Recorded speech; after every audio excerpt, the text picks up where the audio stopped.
तो भगवान हनुमान के नाम पर गदर मचा हुआ है। हर कोई खुद को बड़ा हनुमान भक्त साबित करने की कोशिश में है।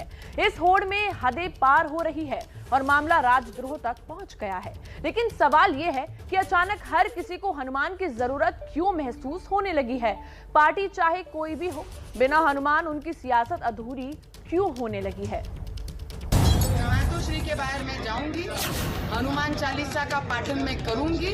अगर किसी में ताकत है, किसी में दम है, तो नवनीत राणा को रोक के दिखाना। दादागिरी करून याल तर दादागिरी कशी मोडायची ते सुद्धा आम्हाला शिवसेना प्रमुखांनी हिंदुत्वाच्या व्याख्येत समजून सांगितलेलं आहे। हर रोज 5 बार आजान लाउडस्पीकर से दी जाती है, तब किसी को कोई दिक्कत नहीं हुई। महाराष्ट्र के मुख्यमंत्री को भी कोई दिक्कत नहीं हुई। हनुमान चालीसा का विषय है, इसलिए सारी दिक्कत है। दूसरे के घर में घुसकर अगर आप माहौल खराब करोगे हनुमान चालीसा के नाम पर, तो आपके ऊपर गुनाह है। हनुमान चालीसा पढ़ना माहौल खराब करना होता है? ये क्या सेक्युलरिज्म है? आज की तारीख में जिसका गवाह पूरा हिंदुस्तान।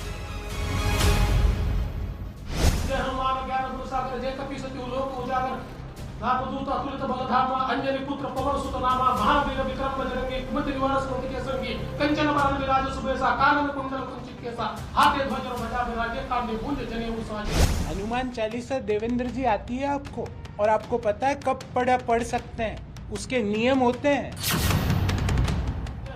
देश की चारों दिशाओं में हनुमान चालीसा के श्लोक नहीं, शोर गूंज रहे हैं। शोर इसलिए क्योंकि उसमें आस्था के साथ साथ स्वार्थ और राजनीति शामिल हो गई है। उद्धव ठाकरे को पता नहीं है, ठाकरे सरकार के सभी घोटाले निकाल कर उन घोटालों की लंका में आग लगा कर ही ये हनुमान चालीसा पढ़ने वाला भक्त स्वस्थ बैठे।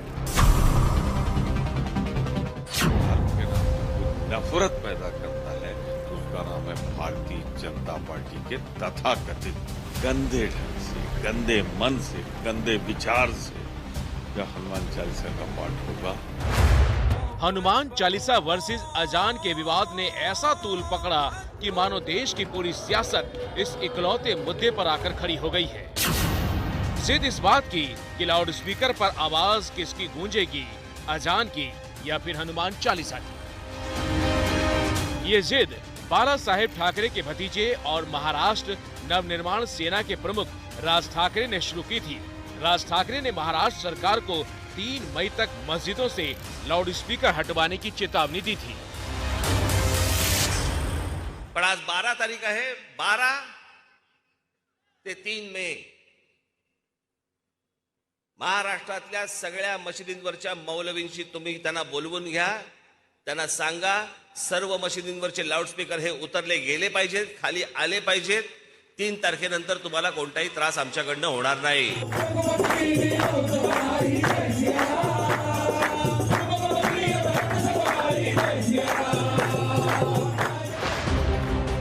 मराठी मानुष की राजनीति करने वाले राज ठाकरे ने कट्टर हिंदुत्व की लाइन पर आगे बढ़ते हुए ये कहा था कि अगर मस्जिदों से लाउड स्पीकर नहीं हटे तो उनकी पार्टी के कार्यकर्ता मस्जिदों के बाहर हनुमान चालीसा का पाठ करेंगे।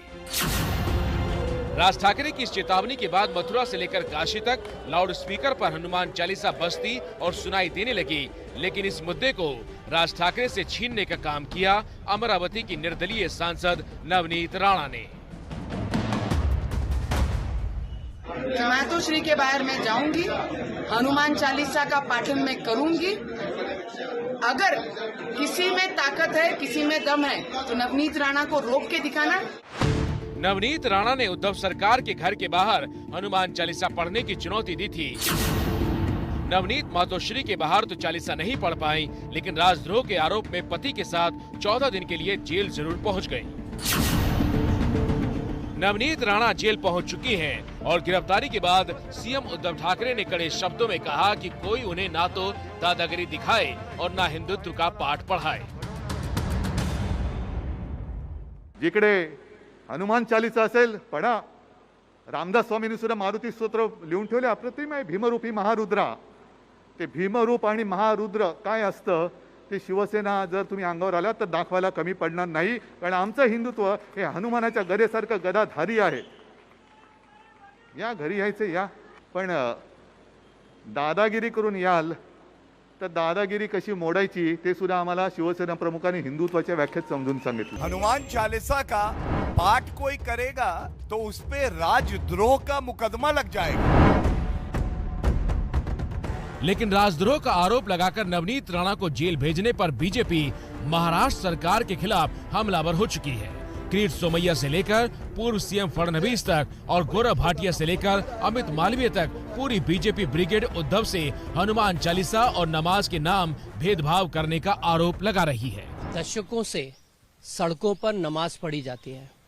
हर रोज 5 बार आजान लाउडस्पीकर से दी जाती है, तब किसी को कोई दिक्कत नहीं हुई. सिर्फ क्योंकि हनुमान चालीसा का विषय है इसलिए सारी दिक्कत है. घर पर आकर पढ़ लीजिए. क्यों? मुसलमान सड़कों पर नमाज पढ़े उस पर आपको आपत्ति नहीं है, लेकिन अगर कोई हनुमान चालीसा करना चाहता है तो वो घर में बैठ के हनुमान चालीसा पढ़े. सवाल ये है कि सबको क्यों चाहिए हनुमान का साथ? तो जवाब सीधा सा है कि पार्टियां उसी मुद्दे पर फोकस करती हैं जिससे उन्हें राजनीतिक तौर पर सबसे ज्यादा फायदे की उम्मीद हो, और पार्टियों के लिए फायदा मतलब वोट. देश के अलग अलग राज्यों में भगवान हनुमान का नाम सुनाई दे रहा है, क्योंकि 2024 के लोकसभा चुनाव से पहले मुंबई से लेकर गुजरात तक चुनाव की लंबी लाइन है. अगले कुछ महीनों में मुंबई नगर निगम के चुनाव होने वाले हैं. दिल्ली नगर निगम के चुनाव भी इसी साल होने हैं. इसी साल के आखिर में नवंबर दिसंबर में गुजरात और हिमाचल प्रदेश में विधानसभा चुनाव हैं. अगले साल मई महीने में कर्नाटक में चुनाव हैं, जबकि अगले साल के आखिर में नवंबर और दिसंबर में मध्य प्रदेश, राजस्थान, छत्तीसगढ़, मिजोरम और तेलंगाना में चुनाव होने हैं. अब आप कहेंगे कि चुनाव से बजरंग बली का क्या रिश्ता है? रिश्ता है और बड़ा मजबूत रिश्ता है.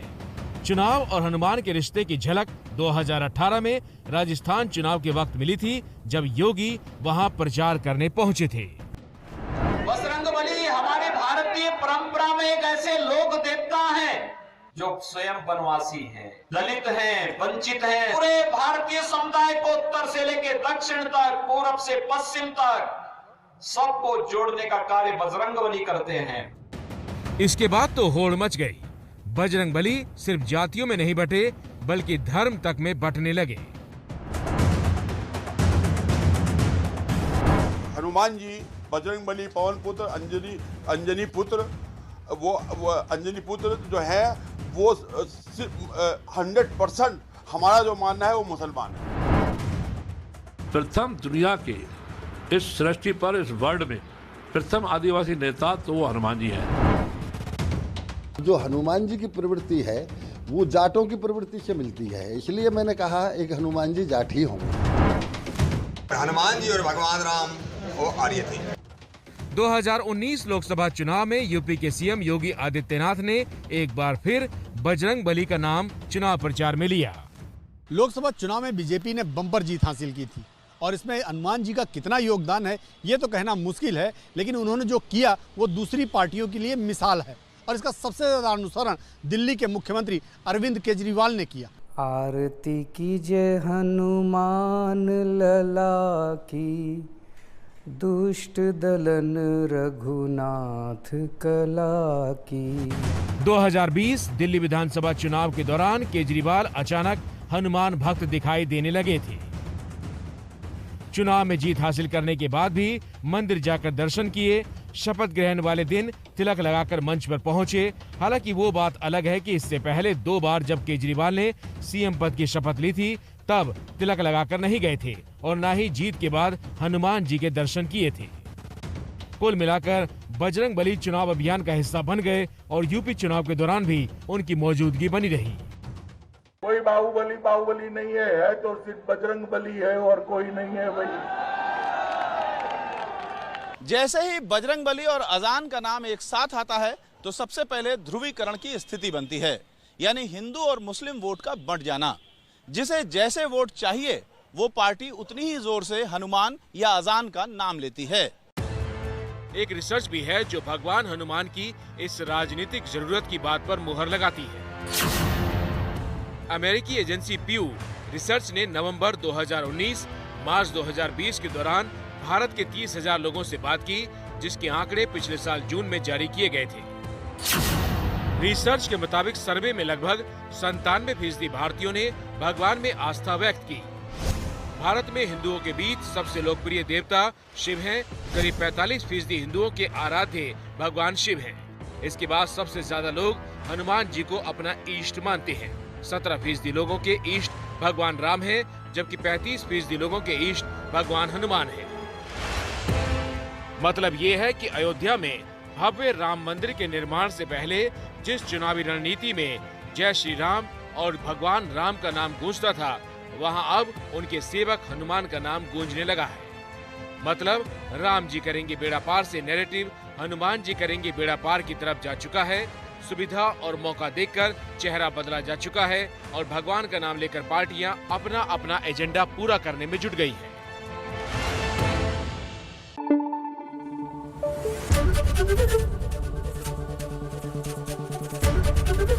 ABP न्यूज आपको रखे आगे।